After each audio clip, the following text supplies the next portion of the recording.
নহয় স্যাৰ, প্ৰথম প্ৰতিক্ৰিয়াটো হ'ল মই যিহে অৱস্থা চলি আছে এই ৩-৪ দিনত মোৰতো সেইবিলাক কোনো ভাৱেই নাছিলে। প্ৰথমটো হ'ল মোৰ ওপৰত যিটো এটা অপপ্ৰচাৰ চলায়, যিটো এটা মানে বেয়াকৈ মানে বিভিন্ন ছ'চিয়েল মিডিয়া বা সংবাদ মাধ্যমতো তেনেকুৱা ধৰণৰ বাতৰি প্ৰকাশ হৈছিলে। মানে মোৰ থাকিবলৈ জেগা নাছিলে, মানে ঘৰত থাকিলেও ঘৰৰ মানুহখিনিৰ সদায় চিন্তা। আৰু ইয়াৰ মাজতে যে মোক আজি মন্ত্ৰীসভাত যে অন্তৰ্ভুক্ত কৰিব মইতো ভাবাই নাছিলোঁ। গতিকে মই ধন্যবাদ জনাইছোঁ মুখ্যমন্ত্ৰী ডক্টৰ হিমন্ত বিশ্ব শৰ্মা ডাঙৰীয়া। এনেকুৱা এটা পৰিস্থিতিৰ মাজতো মোৰ ওপৰত বিশ্বাস ৰাখি আজি যিটো এটা দায়িত্ব প্ৰদান কৰিলে, গতিকে সেইমতে সদায় একেলগে কাম কৰি আহিছোঁ। আৰু যি দায়িত্ব দিয়ে সেই দায়িত্ব লৈয়ে যিমান পাৰোঁ আগৰ নিচিনাকৈ কাম কৰি যাম। গতিকে তেখেতৰ লগতে আমাৰ প্ৰধানমন্ত্ৰী, গৃহমন্ত্ৰী আৰু ৰাষ্ট্ৰীয় আমাৰ সভাপতি আৰু আমাৰ ৰাজ্যিক মানে সভাপতি দিলীপ শইকীয়া ডাঙৰীয়া আৰু যিমানখিনি ইয়াৰ লগত মানে জড়িত তেখেতসকলক মই ধন্যবাদ জ্ঞাপন কৰিছোঁ।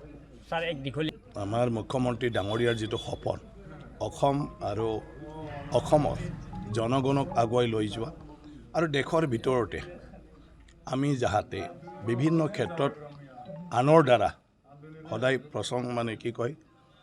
প্ৰশংসিত হ'ব পাৰে, এই ক্ষেত্ৰত মানে যিমান পাৰোঁ মই চেষ্টা কৰিম এই দায়িত্বভাৰ লৈ কাম কৰি যোৱাৰ কাৰণে। গতিকে মুখ্যমন্ত্ৰী ডাঙৰীয়াৰ এটা ডাঙৰ পৰিকল্পনা আছে আৰু এই পৰিকল্পনাটো বাস্তৱক যদি আমি ৰূপায়িত কৰিব পাৰোঁ, গোটেই অসমৰ ভৱিষ্যত প্ৰজন্মসকলৰ কাৰণেও ভাল হৈ থাকিব।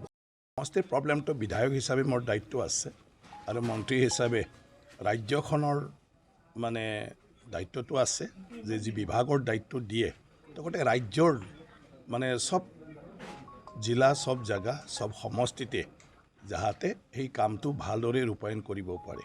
তামোলপুৰ মোৰ সমষ্টি, মোৰ জেগা, মোৰ জন্মস্থান, গতিকে ইয়াতো কৰণীয় কাম আছে। গতিকে মোৰ মন্ত্ৰী বন্ধুসকলৰ লগত কথা পাতি যিবোৰ মানে বিভাগৰ লগত জড়িত সমস্যা আছে আমাৰ ইয়াত, সেইবোৰ মই মানে কৰি যাবলৈ চেষ্টা কৰিম। নহয় স্যাৰ, প্ৰথম প্ৰতিক্ৰিয়াটো হ'ল মই যিহে অৱস্থা চলি আছে এই ৩-৪ দিনত মোৰতো সেইবিলাক কোনো ভাৱেই নাছিলে। প্ৰথমটো হ'ল মোৰ ওপৰত যিটো এটা অপপ্ৰচাৰ চলায়, যিটো এটা মানে বেয়াকৈ মানে বিভিন্ন ছ'চিয়েল মিডিয়া বা সংবাদ মাধ্যমতো তেনেকুৱা ধৰণৰ বাতৰি প্ৰকাশ হৈছিলে। মানে মোৰ থাকিবলৈ জেগা নাছিলে, মানে ঘৰত থাকিলেও ঘৰৰ মানুহখিনিৰ সদায় চিন্তা। আৰু ইয়াৰ মাজতে যে মোক আজি মন্ত্ৰীসভাত যে অন্তৰ্ভুক্ত কৰিব মইতো ভাবাই নাছিলোঁ। গতিকে মই ধন্যবাদ জনাইছোঁ মুখ্যমন্ত্ৰী ডক্টৰ হিমন্ত বিশ্ব শৰ্মা ডাঙৰীয়া। এনেকুৱা এটা পৰিস্থিতিৰ মাজতো মোৰ ওপৰত বিশ্বাস ৰাখি আজি যিটো এটা দায়িত্ব প্ৰদান কৰিলে, গতিকে সেইমতে সদায় একেলগে কাম কৰি আহিছোঁ আৰু যি দায়িত্ব দিয়ে সেই দায়িত্ব লৈয়ে যিমান পাৰোঁ আগৰ নিচিনাকৈ কাম কৰি যাম। গতিকে তেখেতৰ লগতে আমাৰ প্ৰধানমন্ত্ৰী, গৃহমন্ত্ৰী আৰু ৰাষ্ট্ৰীয় আমাৰ সভাপতি আৰু আমাৰ ৰাজ্যিক মানে সভাপতি দিলীপ শইকীয়া ডাঙৰীয়া আৰু যিমানখিনি ইয়াৰ লগত মানে জড়িত তেখেতসকলক মই ধন্যবাদ জ্ঞাপন কৰিছোঁ।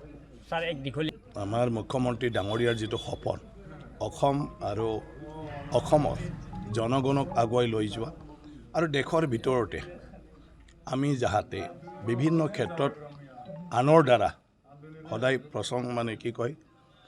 প্ৰশংসিত হ'ব পাৰে, এই ক্ষেত্ৰত মানে যিমান পাৰোঁ মই চেষ্টা কৰিম এই দায়িত্বভাৰ লৈ কাম কৰি যোৱাৰ কাৰণে। গতিকে মুখ্যমন্ত্ৰী ডাঙৰীয়াৰ এটা ডাঙৰ পৰিকল্পনা আছে আৰু এই পৰিকল্পনাটো বাস্তৱক যদি আমি ৰূপায়িত কৰিব পাৰোঁ, গোটেই অসমৰ ভৱিষ্যত প্ৰজন্মসকলৰ কাৰণেও ভাল হৈ থাকিব। সমষ্টিৰ প্ৰব্লেমটো বিধায়ক হিচাপে মোৰ দায়িত্ব আছে আৰু মন্ত্ৰী হিচাপে ৰাজ্যখনৰ মানে দায়িত্বটো আছে যে যি বিভাগৰ দায়িত্ব দিয়ে লগতে ৰাজ্যৰ মানে চব জিলা, চব জেগা, চব সমষ্টিতে যাহাতে সেই কামটো ভালদৰে ৰূপায়ণ কৰিব পাৰে। তামোলপুৰ মোৰ সমষ্টি, মোৰ জেগা, মোৰ জন্মস্থান, গতিকে ইয়াতো কৰণীয় কাম আছে। গতিকে মোৰ মন্ত্ৰী বন্ধুসকলৰ লগত কথা পাতি যিবোৰ মানে বিভাগৰ লগত জড়িত সমস্যা আছে আমাৰ ইয়াত, সেইবোৰ মই মানে কৰি যাবলৈ চেষ্টা কৰিম।